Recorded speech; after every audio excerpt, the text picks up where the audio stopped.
বিসমিল্লাহির রহমানির রহিম। আসসালামু আলাইকুম প্রিয় বন্ধুরা। তো আবারও চলে আসলাম আপনাদের মাঝে নতুন একটা ভিডিও নিয়ে। আশা করি আলহামদুলিল্লাহ সবাই ভালো আছেন। তো সকাল সকাল প্রতিদিনের মতনই সকালবেলা খামারে চলে আসলাম। এসে খামার পরিষ্কার পরিচ্ছন্ন করে গরু ধোয়াতে লেগে পড়লাম। তো আমি আর ছেলে মিলেই প্রতিদিন এই কাজগুলো করি। আসলে নিজের কাজ নিজে করার ভিতরে একটা অন্যরকম আনন্দ আছে। তো গরুগুলো ধোয়ানো শুরু হয়ে গেছে অলরেডি।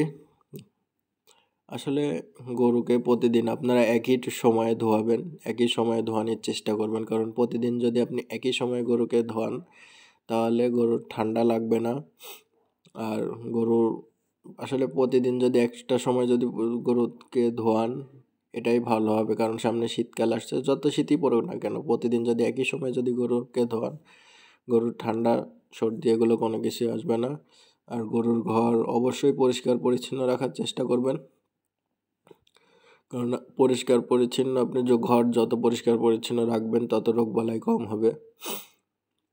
তো এদিকে আমাদের গরু ধোয়ানোর কাজ চলছে। এদিকে কিন্তু আমাদের কিছু নতুন গরু আসছে, নতুন অতিথি। তো এদেরকে আমরা ধোয়াবো না, এদেরকে আমরা এখনো আজকে 3 দিন হয়েছে, আরও 3 দিন যাবে তারপরে এগুলোকে ধোয়াবো। কারণ নতুন গরু আগে সেট হইতে হবে, কারণ সেট যদি না হয় তাহলে গরু ধোয়ানো যাবে না। কারণ সেট না হলে গরু অনেক সময় জ্বর আসতে পারে। এর জন্য গরু গায়ে পানি দেওয়া যাবে না 5-6 দিন। গরুকে আপনাকে আগে রেস্ট দিতে হবে। রেস্ট দেওয়ার পরে গরুটা যাতে আপনার খামারে সেট হয় সেই সময়টা দিতে হবে, তারপরে আপনারা বাকি কাজ চালিয়ে যেতে পারবেন। তো এখানে যে গরুগুলো দেখতে পাচ্ছেন এগুলো হচ্ছে 2026 কুরবানিকে টার্গেট করে আমরা লালন পালন করতেছি। মোটা তাজাকরণ আমাদের মূল উদ্দেশ্যই হচ্ছে মোটা তাজাকরণ। তো এই যে গরুগুলো দেখতে পাচ্ছেন, এই যে এই গরুটা, লাল গরুটা দেখছেন কত সুন্দর মেয়েদের মতো নাকে বালা পরাই দেওয়া হয়েছে। এই যে এই একটা গরু, এই গরুগুলো কিন্তু 2026 সালে আইকনিক গরু হবে আমাদের খামারের। সব থেকে বিগ বিগ গরুগুলো হবে ইনশাল্লাহ। দোয়া করবেন গরুগুলো যাতে সেভাবে তৈরি করতে পারি। আর এই গরুগুলো বুকিং নেওয়া হচ্ছে, কেউ যদি অগ্রিম যদি বুকিং দিয়ে রাখতে চান সেটাও পারবেন। কুরবানির জন্য বুকিং নেওয়া হয়।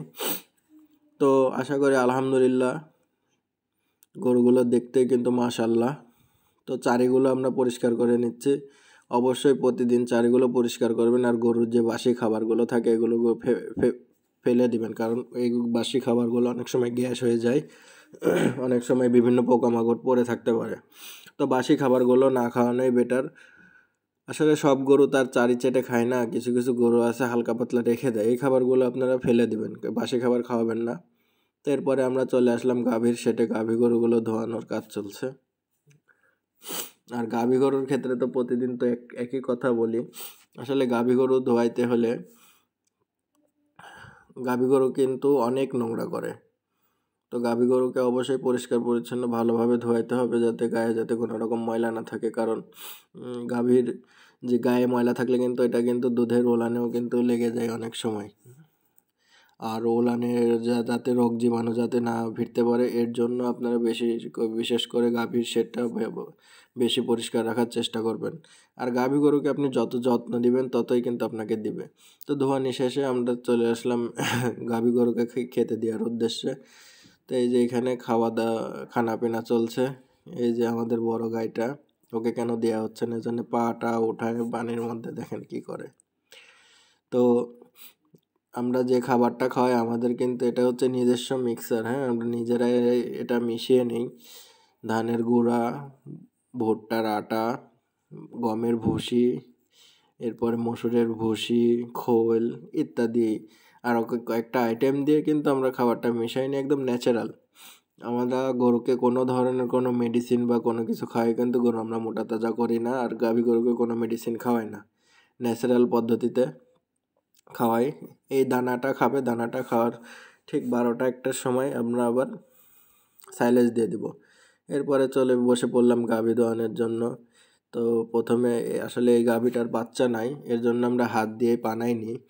এই যে দেখতে পাচ্ছেন পানি দিয়ে আগে উলানটা সুন্দর করে পরিষ্কার করে ধুয়ে নিতে হবে, কারণ হাত ছাড়া এছাড়া উপায় নেই, কারণ অন্য গাভীর বাচ্চা নিবে না। এর জন্য হাত দিয়ে অনেক সুন্দর পানাই দেয়, যে হাত দিয়ে গাভীর বাচ্চা যেভাবে দুধ আর কি চাটে, ওইভাবে যদি হাত দিয়ে আপনি করেন। তো এরপরে তেল নেবেন, হাতে তেল নিয়ে, তেলটা নিলে কি হয়, পিছলা হয়, তখন বাটগুলো টানতে সুবিধা হয়। এই যে দেখেন দুধ দোহানের চলছেই। আসলে আমি অত জোরে দোয়াইতে পারি না, অনেকে ঘোষ আছে দেখবেন খুব জোরে দ্রুত দোয়াই। তো আমি নতুন এই লাইনে, চেষ্টা করতেছি দ্রুত জোরে দোয়ানির জন্য। আর আশা করি সবাই দোয়া করবেন আমাদের জন্য। আর কি আর বলবো বলেন, এই গাভীটার দুধ হয় প্রায় সকালবেলা, হয় মোটামুটি, খারাপ হয় না, 6 থেকে 7 কেজি। এরপরে আমাদের সব গাভীর দুধ আমরা এক জায়গায় করছি, এক জায়গায় করে এগুলো ঘোষ এসে নিয়ে যাবে।